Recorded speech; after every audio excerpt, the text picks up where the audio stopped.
महकमे तालीम के उस्तादों की अटैचमेंट को लेकर एक आरटीआई के बाद करगिल इंतजामिया में हलचल मच गई है। आरटीआई में तकरीबन 92 टीचरों का जम्मू और श्रीनगर में आसपास स्कूलों में अटैचमेंट किया गया है, जबकि करगिल के स्कूलों में टीचरों की कमी है, जिसके चलते यहां की तालीम पर बुरा असर पड़ रहा है। स्कूल एजुकेशन डिपार्टमेंट से काफ़ी जो टीचिंग स्टाफ है वो अभी हमारे नज़र में आया है कि अटैचमेंट पे गए हैं।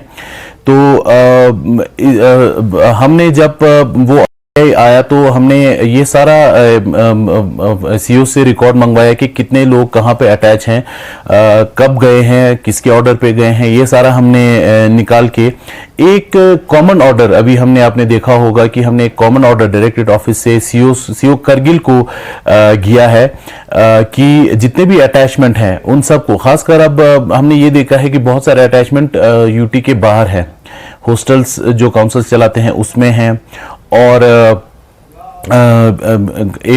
दो तीन officers CO chief education office Srinagar में भी हैं। तो कुछ स्कूल एजुकेशन डिपार्टमेंट के बाहर भी अटैच्ड हैं। तो हमने एक कॉमन ऑर्डर निकाला है, चीफ एजुकेशन ऑफिसर को ये हमने इंस्ट्रक्शन दिया है कि ऐसे जितने भी टीचर्स, टीचिंग स्टाफ जो यूटी के बाहर है और जो स्कूल एजुकेशन डिपार्टमेंट के बाहर हैं, इस तरह के हैं, तो हम ये चाहते हैं कि सारे के सारे आ जाएं, मगर जो बहुत जेन्युइन केस हैं, जो एक दो यक्का दुक्का जो हेल्थ ग्राउंड्स पे बहुत सारे उसके, क्योंकि इनका treatment for example Jammu Srinagar में चल रहा हो, उनको हम केस बाय केस देख के एक कमेटी बनाने जा रहे हैं, जिसमें हम सारे जो जेन्युइन, बिल्कुल जो जेन्युइन केस हैं उनको छोड़ के सारे जो टीचिंग स्टाफ है वो हम वापस ले आएंगे। जहां तक लेह का सवाल है, लेह में जो मेरे पास डेटा है उसमें टीचिंग स्टाफ में कोई भी एक दो को छोड़ के 31 टोटल हमारे पास, जो मेरे पास डेटा है जो अटैच हैं, वो नॉन टीचिंग स्टाफ का है। नॉन टीचिंग स्टाफ ऑब्वियसली क्योंकि एडमिनिस्ट्रेशन को भी सेक्रेटेरिएट लेवल पे मैन पावर की जरूरत है, तो स्कूल एजुकेशन डिपार्टमेंट और बाकी डिपार्टमेंट से भी नॉन टीचिंग स्टाफ जो है डेप्यूटेड होते हैं। सेक्रेटेरिएट में भी डेप्यूटेड है, काउंसिल्स में भी डेप्यूटेड है, तो उसमें हमें ज्यादा इशू नहीं है, क्योंकि मेन जो लॉस होता है वो टीचिंग स्टाफ के अटैच होने पे होता है, क्योंकि बच्चों का होता है इसमें। तो ले में ऐसा इशू नहीं है। जितने भी लोग हैं अटैच्ड वो नॉन टीचिंग स्टाफ के हैं। करगिल में जो टीचिंग स्टाफ जो अटैच है, जैसे मैंने कहा, उनको हम वापस ला रहे हैं। मुसव्विरी न सिर्फ नाजुक एहसासात को जाहिर करने का नाम है, बल्कि ये काम रोजगार के वसाइल को भी फराहम करने का जरिया बना हुआ है। गोशबुक पटन की 9वीं जमात की बिस्मा मंजूर ने अपनी मुसव्विरी को रोजगार से जोड़ा है और अच्छी खासी कमाई कर रही है। पेश है पटन से हमारे नुमाइंदे मुनीर हुसैन खुरा की ये खास रिपोर्ट।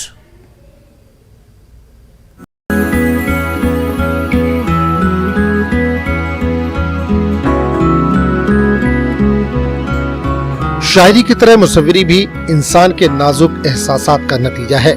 जो काम शायर करता है वही मुसव्विर भी करता है, शायर जबान से, मुसव्विर पेंसिल या कलम से।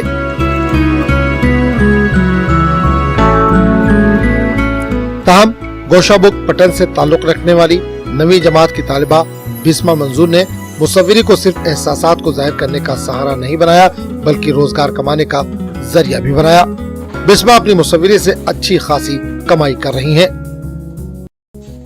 इंस्टा पे भी स्टार्ट की पोस्टिंग ड्राइंग्स, फिर मुझे बहुत सारे डीएम्स भी आए कि हमारा स्केच बनवाना है। मैं उसी से रोजगार चलाती हूँ, और जो भी मुझे ड्राइंग मटेरियल्स खरीदने होते हैं तो मैं उसी से निकालती हूँ, कमीशन वर्क्स के पैसे से। स्टडीज के साथ भी बहुत वक्त देना पड़ता है, क्योंकि आई एम अ स्टूडेंट।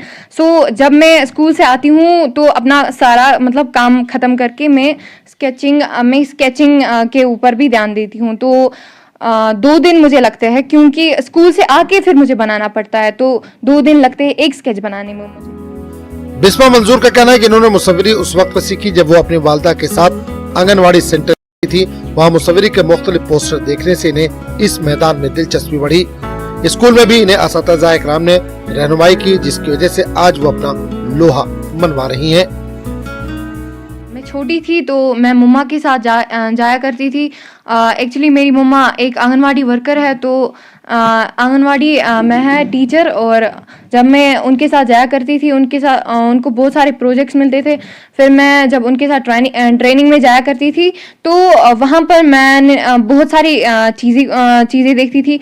वहाँ पे स्टफ्ड टॉयज़ बना के होते थे, तो उनसे मुझे बहुत इंस्पिरेशन मिलती थी। फिर जब मैं आती थी फिर मैं बोलती थी कि मैं भी एक ट्राई दे दूं इनमें। तो मैंने भी सोचा कि मैं भी स्टफ्ड टॉयज़ बनाती हूं, तो तब मैंने स्टफ्ड टॉयज़ बनाए थे। फिर दूसरे दिन मैंने स्केचिंग के बारे में सुना कि स्केचिंग भी एक आर्ट होता है, तो मैंने बहुत सारे वीडियोस देखे स्केचिंग पे। बिस्मा मंजूर दूसरे पढ़े लिखे लड़के और लड़कियों को पैगाम देती हैं कि जब इंसान दिल लगाकर किसी भी मैदान में काम करे तो उसके रोजगार के वसाइल खुद ही निकल आते हैं।